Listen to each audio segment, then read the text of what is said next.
James, thanks so much for joining me. Absolutely. I met James through a mutual friend.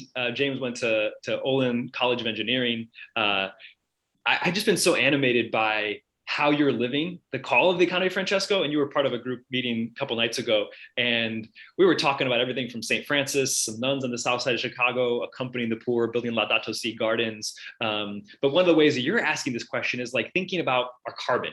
And you run this amazing group called the Carbon Collective, and you're helping me divest my portfolio. So moving my index funds for my kids' college education away from a Vanguard 500 S&P stuff to say, let's pull out the four worst carbon intensive industries. Let's put this climate mix at the center. You're offering us tangible ways to do this. And you're also trying to like catalyze a harder conversation around ESG and impact. And I just got off the phone with some folks that are saying we need a regenerative and just future. And these are some of the largest Catholic asset holders in the world. And they're trying to fund all kinds of impact investing groups, all kinds of Catholic asset stewards from all scales to ask these questions. And I think you, and I think us, and I think the whole group of the Economy of Francesco as young people are bringing a 30-year, 50-year time horizon that we're going to live with and our kids are going to live with. And so it's a little more personal for us than it is for other folks. So James, can you just tell me a little bit of how you came to this work? And then I want to jump right into the fiduciary question we were just talking about. Yeah, so I have an engineering background, and so my life had been spent in solving similar problems, but from a technical standpoint, because a technical standpoint often feels like the most productive way that you can address a problem. I build a physical thing, and that physical thing can make the world better. And that's a really easy story to tell you. It's very satisfying.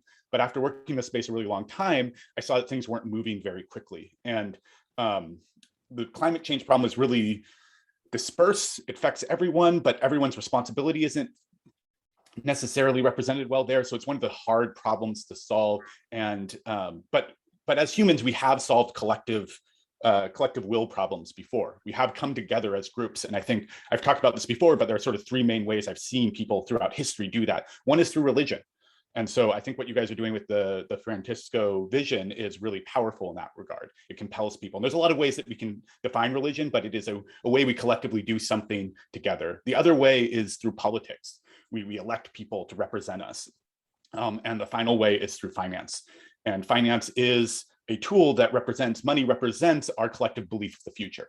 So investing represents our collective belief of the future. Now, I don't have the stature or the background to be a religious figure, and I frankly have seen politics fail in a very number of complex ways that I won't be able to navigate. But I did I firsthand saw what the lack of capital does to an industry, or what the presence of it can do in terms of saying how we want to see the future, what we want to see the future look like. And so if you look at any of the models about how we get from point A to point B, the one that I was most influenced by was the drawdown model. There's a lot of investment that needs to happen. Now, paired with that, when I personally look at my own investments, I never saw something that I felt good about, that I felt like I was actually making a meaningful difference in that gap. I didn't feel something that I could feel as fraught as making money off of the capitalist system is, and there's nothing that I felt remotely good about making money off of initially. So I really wanted to dive into that question. And how we move our money, that's one of the biggest pots of money is like our retirement funds. So we do have larger pots of money that we don't really think about as impact. It's like, oh, I will go and buy something. I will buy an electric car. I am a consumer. My identity is consumption. So what I buy, I will change. You hear that all the time.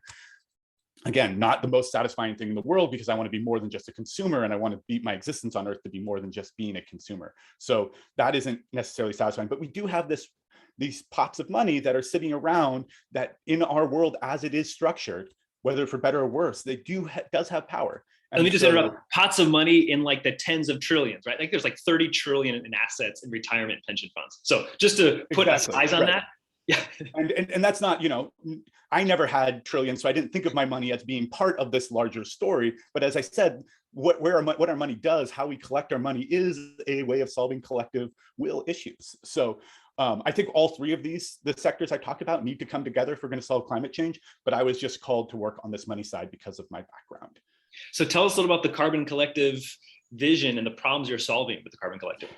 Yeah, so Carbon Collective, we wanted it to be a place where our money was going to, that people could invest in a future they wanted to retire into. So people could, with their retirement funds, use that to invest in creating that world. And there were a couple of things we saw with traditional ESG frameworks that we saw as problems that didn't meet that goal. And first, I was telling you a little bit about this earlier, but ESG is a framework of less bad. And as I said, we don't less bad our way into a better future. We actually have to envision a better future. We have to imagine what the world could look like and fund that. So, well, we do a bunch of things. The thing I'm most excited about in the Carbon Collective is that climate index I talked about, which is saying we're not just going to invest in companies that use less carbon. That's important, and produce less carbon. We don't just divest our money, but we invest in something that gets us to a world where we don't need fossil fuels anymore. And so that part of the index is based on Project Drawdown. We invest in every sector that Project Drawdown talked about. Yeah, take a second just to articulate the Project Drawdown. Project Drawdown is really great. It was a collaboration of hundreds of scientists who came together and built an open source model that looked at with technologies we have today. And this was written a few years ago, so it's even further back. But with technologies we had at the time, how do we get to a world in which we are pulling more CO2 from natural processes, et cetera, out of the atmosphere than we're releasing every year? And what's powerful about this model is not like some mystical, complicated element of it. It is that it's possible. Just the fact that it exists, that you can get a model to say, yes, we can get there. I know, we often don't hear that message, right? Yeah. Yeah, we have the technology. It is possible. Right. And so like, how do we come together to make that technology a reality? Now, if you look at the model, it's scary. I won't lie about this. There's a lot of work you'd have to do to realize this model, but that it is possible means that we don't get to sit in these sort of escapism fantasies. And there's two escapism fantasies that we love to sit in. One is techno-optimism. I don't have to do anything. We'll get the technology. It will be solved. And the other is fatalism. We're so screwed as it is. The apocalypse is coming. Doesn't matter what I do. And both of those are a way to release responsibility. And it feels a little bit good to release that responsibility and say it's inevitable. And Pope Francis in Let Us Dream talks about both those, the technocratic paradigm and how that's not going to get us there. And I think also the discouragement. And that's why Let Us Dream is about hopeful. And so I think, James, tell us about that hopeful vision of how you're taking this Project Drawdown framework to get to a zero carbon future. And I think, no, I think it's important that we talk about getting to a zero carbon future because as I mentioned before, I think as Gates are clearly articulated, zero is the number we need to get to in terms of emissions. And there's a bunch of paths that don't get us there. There's a bunch of paths that you can take that get us reductions that feel good about the reduction. This is we could get to 50% by 2030, but we do a bunch of things like fire up natural gas power plants. We make thousands and thousands of those. They do reduce the carbon burn from what we have right now, but they lock us into a long-term world in which we're still using fossil fuels. So we can lock ourselves in paths that are self-destructive to hit short-term goals. And we do this all the time. We focus on a short-term goal, we focus on a metric, and we lose sight of everything else. And even when we talk about climate change solely in terms of carbon, we do that. We've disrupted a bunch of natural systems and we've disrupted how the globe works. And in doing so, we are taking on responsibility for the health of the planet, for billions of people and species, and a habitable place for us all to live and thrive. And we need to actually step up to that responsibility. We can't just say, oh, we broke the world's systems and we're going to let the natural world fix itself. It won't at this point. Humans are too ingrained in the natural world in all these systems. We have to step up. And so can you take us through a little bit of the companies in your climate index? I mean, could you I'm not sure if you could pull that up for us now. Give that sense of what that is. There's a few different things, like different main sectors we talk about. I think the one everyone talks about is clean energy. And clean energy is an important part of the overall system. We invest in a lot of companies that produce energy, store energy, help us improve the grid so we move it around better. So that's like step one. The next thing that people talk about almost as much, but not quite, is in clean transportation, because it sort of feeds into the energy story. You get electric cars, you get storage, you have people moving around in a way that is, produces less immediate pollution and produces less CO2. Like this creates, you can kind of start to imagine a deeply electrified world. And that electrified world is actually a better world to live in. And that's pretty exciting. So we're hearing more excitement around that with like Saul Griffith's work and so forth, and Rewiring America. We're starting to get articulated visions that actually we could create a better world to live in. So I think that's a little bit more of the classic stuff, but we also invest in agriculture. Agriculture is one of this like massive source of a bunch of greenhouse gases. It also is very destructive to habitat and the way we do it. We dedicate a lot of land to agriculture. So finding the companies that are, I know there's a lot, and a lot of these issues, by the way, are not easy, and we have to take a stand on them. So like, I hear a lot of criticism of plant-based meats, like, this is sort of an indulgent, decadent kind of thing. Why are we producing all this, putting all these resources to it? But there's also a vision of the world where you get to, where you say, if we got to taste parity on meat, the amount of resources that go into making a plant-based meat is substantially like 10x or more less. And that translates into land uses. That translates into the amount of nitrogen fertilizer we use. That translates into a number of these energy systems, into CO2 and the machinery to farm. And you can imagine much of that. You could imagine, I'm not saying it will happen, and this is where the vision is important. If we're in a world where we all that farmland is then used to build like low density housing, and we cover the earth with more houses and paved surfaces, maybe it doesn't help at all. But if some of that land is allowed to reforest, if just not putting those resources in allows some of our streams and waterways to recover, we have this massive nitrogen problem we don't talk about. We've over fertilized everything, and that nitrogen is slowly and more quickly seeping back out into the waterways, creating these dead zones. That eelgrass that it kills in those dead zones and waterway is actually really important. Or sorry, that seagrass is really important in carbon sequestration. So these are all connected. So you can start to imagine we use substantially less resources to create meat, and people are still going to eat meat. So it's important to have a replacement. And you can imagine a world where that footprint is decreased. So that's an example of in agriculture. We also talk about the closed loop economy. We have a really broken mental model of how production works. It's sort of, as I talked about, it's important to think of ourselves not just as consumers, because a consumer, it feels very linear. It's like, oh, we have this plant, you put resources in, we transform it, we spit out some waste. Well, and we talked about, you probably heard this before, but in the natural world, there is no waste. Everything is something that can be used. And by trying to create byproducts, by creating the system where we don't think of every waste stream as a resource that we need to harness, we are just creating a problem. We're pushing off the problem to a future generation. It takes less energy to if you have truly closed recycling. So I know that the question around plastics is fraught, and I won't get into that right now, but it's much easier to see when you look at things like batteries and metal recycling. These things can be highly recycled. It uses a fraction of the energy. And if we think of every resource, if we can start to think of every resource in that light, that is something to be reused, we can imagine a closed loop economy. And I think when we start to imagine a closed loop economy, we start to think of the whole economy as something different, as not just you put resources in.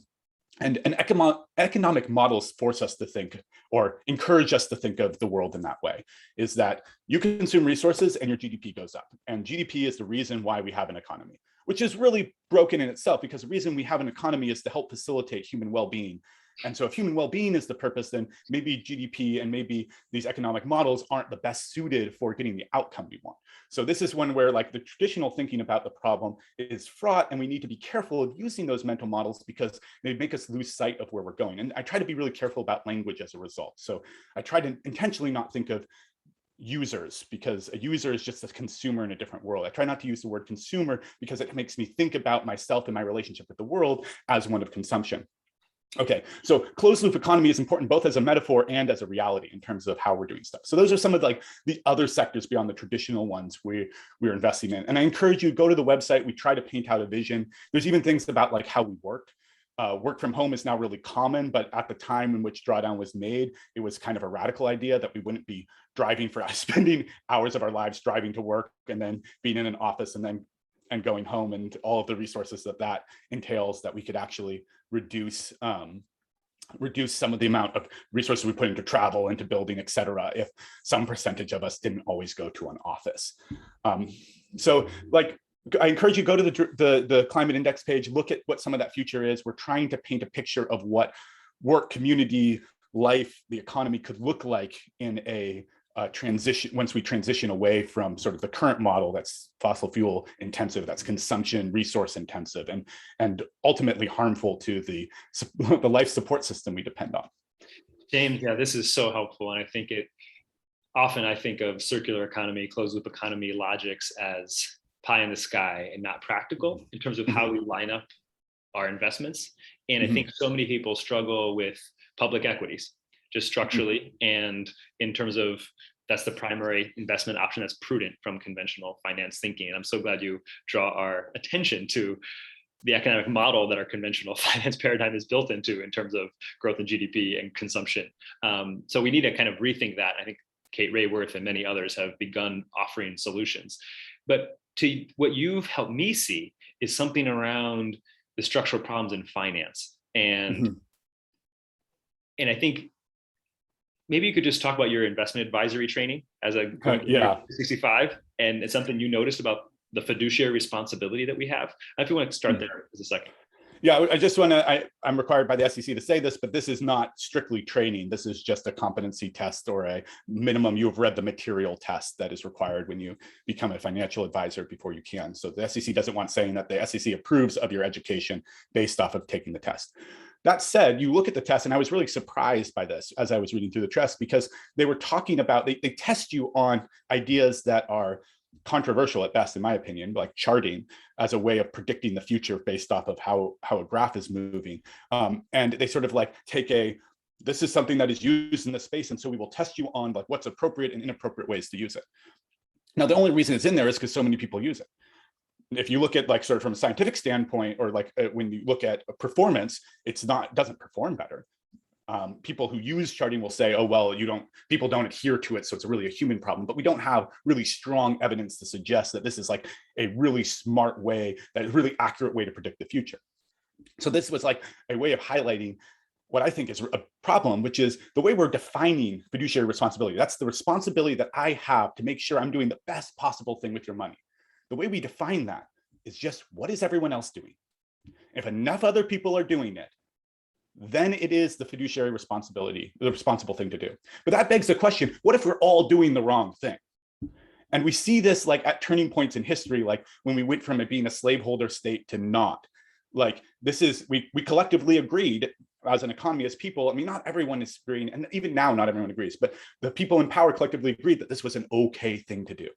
Similarly, you can draw parallels to what we are currently doing with capitalism and the way we engage, or what we're doing in the financial system, where if everyone agrees that it's okay, then it is the smart thing to do. And I think that it's paramount that us, the people who are trying to envision a different world, step up and say, actually, it's not the most responsible thing to do. Let's look at what a truly, like envisioning a better world is the more responsible thing to do. Let's look at what that will take. And that puts you on really fraught ground. I'm legally required to do what's responsible. And what's responsible is what everyone else is doing, but I don't want to do strictly what everyone else is doing because I see the problems that creates. And so we are trying to use the tools we have. And this is hard, by the way. I'm not going to say we're going to get it right every time, but we're going to try. And that's using the tools we have and starting to do this imagining work and seeing like, how can we take what we have right now to get us to that world? Yeah. And so this is what I think is, if you're in the space of finance and you want to be moving this towards this like this more empowered future, I mean, you work a lot in co-ops. I think that sort of governance structure is more of what I want than just gender parity, for example. Gender parity is important, but also I want worker-owned businesses. I want people who have more of a stake in the companies. I don't want oligarchy. I don't want that to replace democracy. So I think it's paramount that we as investors, if you want to invest in ESG, just don't think about, oh, I'm going to pick the least bad. Think about what companies are actually pushing this forward. Which ones are saying, this is the world that we want to see, and we are going to try. And you don't always get there, but we are going to try to make that work. And so that takes courage, and that takes sometimes breaking the mold away from what everyone else is doing. So that's how legally we've baked in some of this inertia in doing the same thing.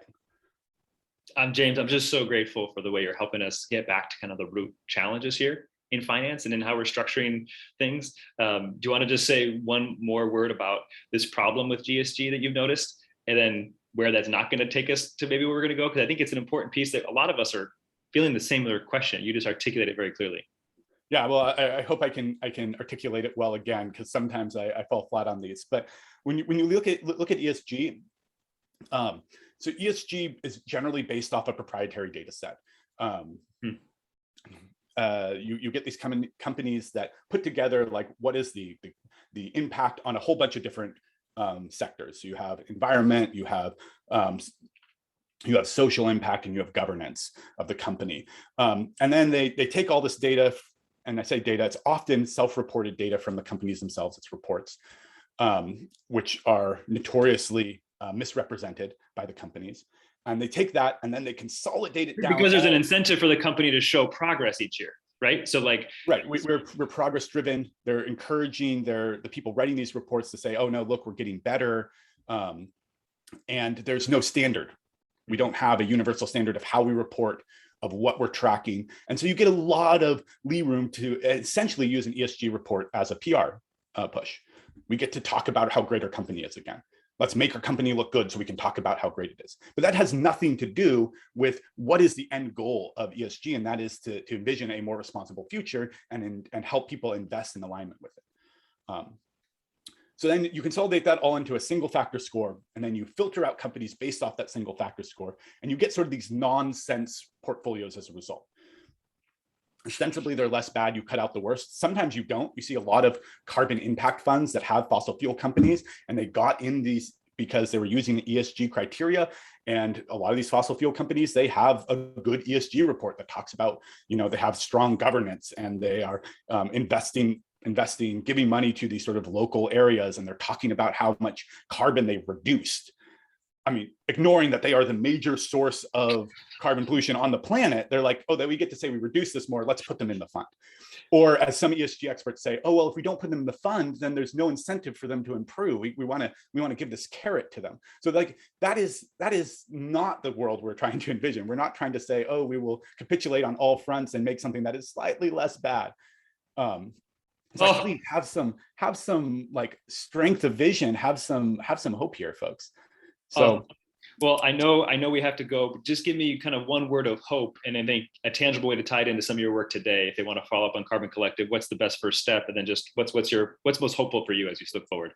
Look, I think that everyone is going to be fighting the climate problem and our societal problems in different ways, and that's really, really important. We built Carbon Collective because not everyone is going to want to or know how to use their investments, which, because we don't have a strong social safety net everyone needs, they don't know what to do with that money so that it is helping to fight for this vision of the future.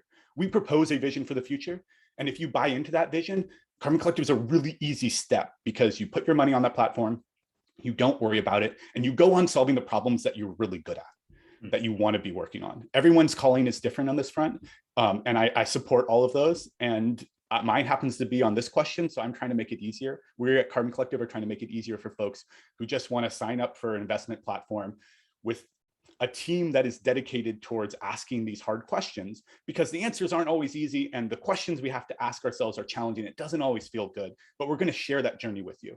And and I don't say that we solve everything, but we do solve some of these problems, and we're at least going to tell you how we're solving them. So you can go to carboncollective.com, .co. My apologies, carboncollective.co.